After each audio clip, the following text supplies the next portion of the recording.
Now, we are going to explore giant steps. I'm sure all of you know this John Coltrane composition that is pretty hard to play, especially because there's a lot of chord changes, it moves a lot, and it goes fast. I worked on this tune step by step, and I would suggest you to do that. That will eventually help you get creative on this song and not play always the same bass line over and over. So my exercise is pretty simple, but you have to be very thorough, which means do exactly as it is. So first step, of course you know the changes. I'm not going to explain you what the changes are, but first thing, you play 1 and 3 on each chord, the root and the third. And it's kind of nice because in giant steps with this cycle of major third, as you know, like you have the B to the D sharp, and then the next root is one half step below. Okay, there's the third, and half step below there's the root for the next chord. So it's already voice leading in there. So check it out how it sounds with just root and third on giant steps. I'm going to do a little bit slow so you can hear it.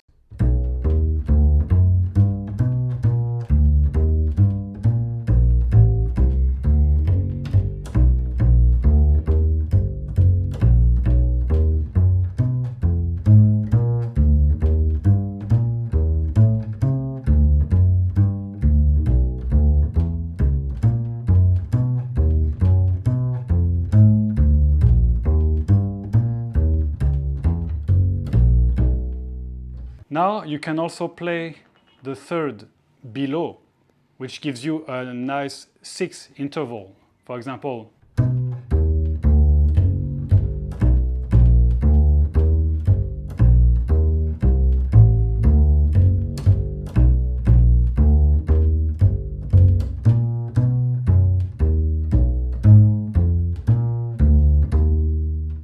you get the idea? The idea, of course, is to be able to, you first do 1-3, then you can do 3-1, 1-3, you change it up like that.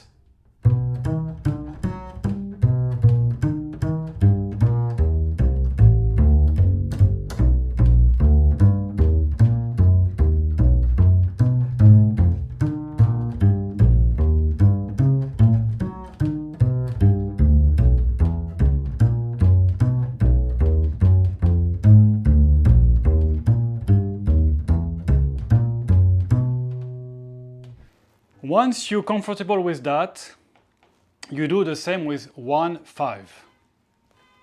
For example, so each chord I play the root and the fifths.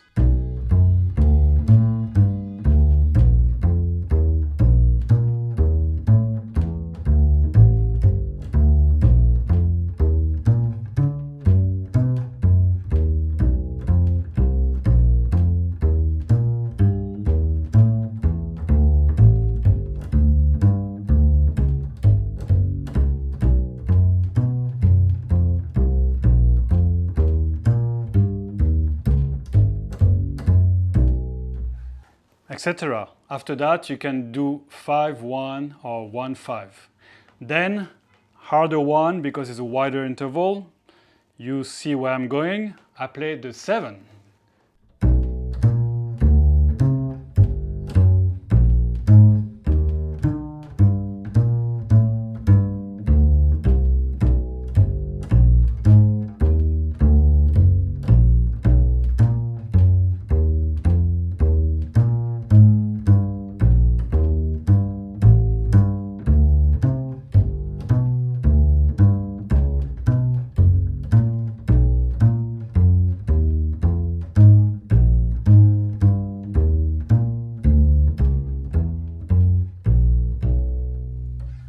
Then, after that, you do the resolutions as I talked earlier, like the 4 goes to 3, or all the 7s that resolve close by, to the next chord changes. You're going to play all the chord changes. You're going to have this line that is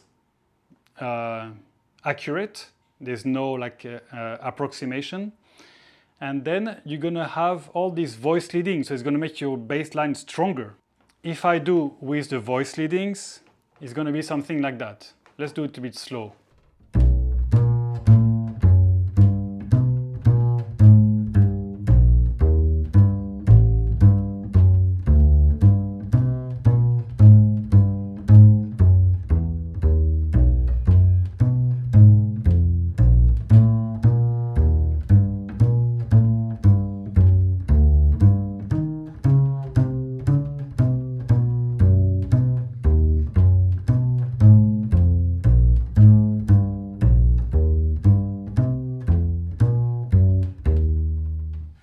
After that, you can, if you master, at least if you get comfortable with those 3 or 4 options, then you can start mixing them up all around. Like you use the 3rd, you use the 5th, you use the 7th, but every time you will be playing the right changes.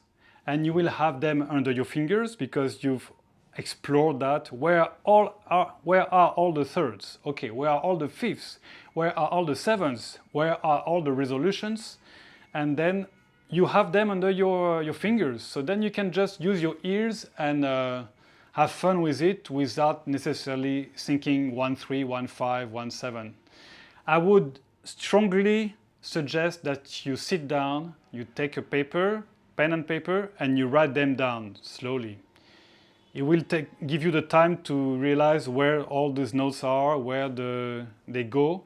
And the more you do that, the more you want to be able to do it without a pen and paper.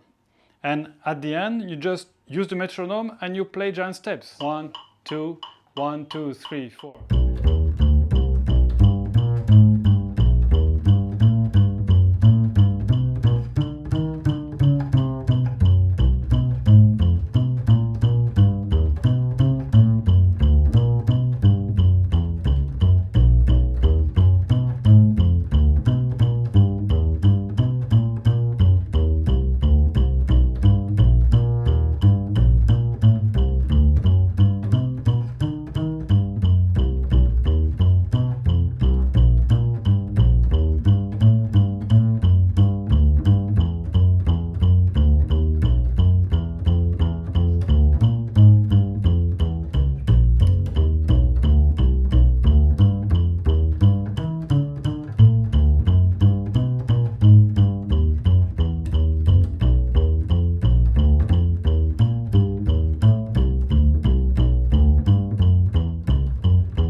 So this is my technique to practice giant steps. Of course, you won't spend more than half an hour. You have to spend at least a week or 2 or 3.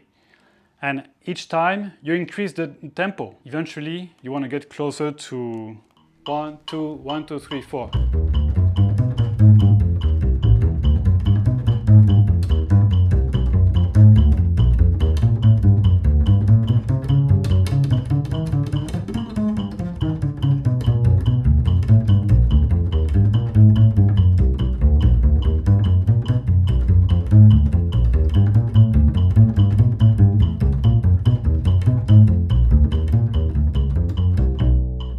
Have fun practicing giant steps. I love this tune and I hope you will find as much ways to play it as I found using this exercise.